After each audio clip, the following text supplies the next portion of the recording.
lepší, když to vyleze a vyleze to zpátky.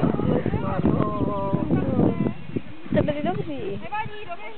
My to taky trénovali. Ono se právě tunel jenom, když jsme tady byli na podzim vlastně, tak jsme to jenom trénovali a pak už ne.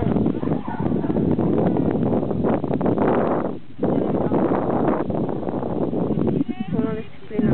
Tak to může být, nevím no. Třeba mají skákání taky no.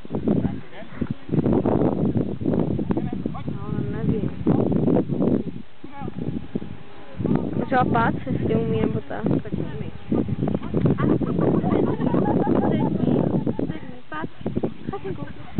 Ano.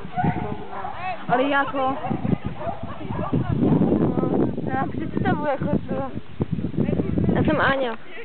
Já jsem Terka. My se vlastně s Tajkou mluvíme, ještě tě ani neznám. Ale já nevím, jak to předtím do toho tunelu leze sama. Já nevím, poradte, že jsem na tu volnou disciplínu. Já vůbec nevím. No já taky ne, já si myslím, že můžeme přes ty překážky, ne? Co jinýho? Je tady vždycky